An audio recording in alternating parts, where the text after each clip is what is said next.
ta on? Rattas see viga on.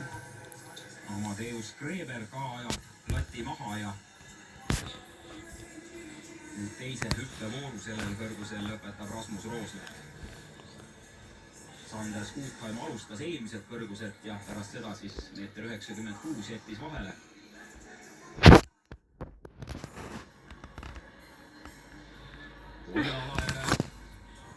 Väga heas seisus hollandlane Jeff Tesselaar. Ja tal on tuju nii hea, praegu tunneb igast ületamisest siirast rõõmu ja see emotsioon on teda täna kandnud. Uuli tõukas näiteks viis isikliku rekordi uude meetrisse, tõukas täna üle 15 meetri ja kolme alajärel siis teisel kohal ja 8 kohal. Ja Risto Lillemets. No, väga ilus hüppe, tõesti ilus hüppe, arvestades seda, et hüppab vale jala pealt ja ise intervjuus ütles, et võib veel naljakaid asju täna näha ja palus ette juba vabandust, aga ilma asjata tegi seda. See hüppe oli tõeliselt ilus ja Risto liigub selgelt selle eesmärgi täitmise suunas, mille ta kõrgushüppeks püstitas, kaotada võimalikult vähe punkte. Ja veel kord, lühikese ajaga õppida ümber ja hüpata kõrgust vale jala pealt. No neid multitalente on ka, kellel ei ole vahet, kumma jala pealt hüpata või peaaegu ei ole vahet. On ju Johannes Ermgi sarnases olukorras olnud, aga Risto teeb head tööd, nii jätkata.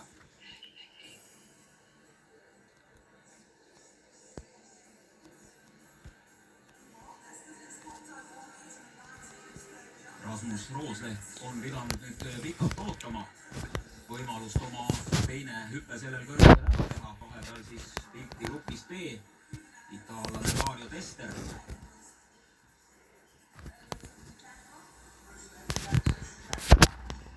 Kohtunikud sättisid Mati Katte paika selles grupis, kus Rasmus hüppab ja nüüd on Rasmuse kord.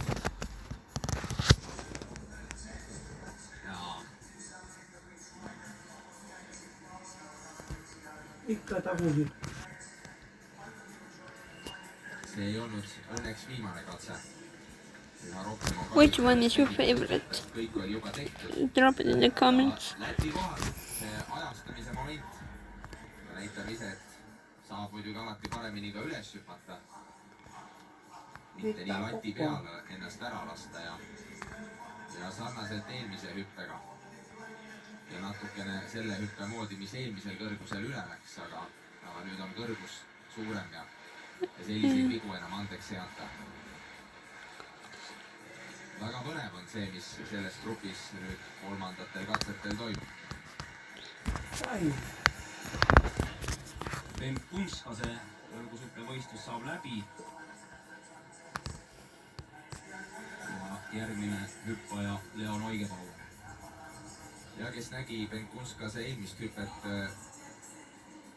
põhjusega võib ju küsida, et kuidas nii, et niivõrd ilus hüppe ja idee poolest väga hea kõrgushüppaja. Tubli, väga kõrgelt on palju neid mehi, kes stabiilsust ei suuda leida.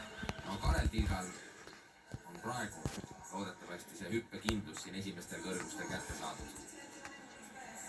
Oh my god.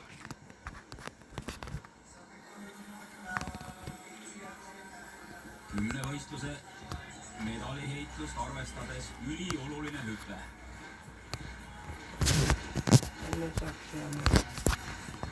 Sellistes seisudes Neugebauer on ka varem olnud ja enamasti seisudest ka võitjana välja tulnud. Ja nüüd kolmas kord sai üle vähemalt. Ja õhk on kõvasti mehe ja lati vahel. Vihaga hüppas üle sellest kõrgusest. Selle üle on hea meel. Oleks väga palju õhku välja lasknud sellest kümnevõistlusest, kui Neugebauer oleks jäänud pidama sellele kõrgusele. Aga temagi ebastabiilne on see.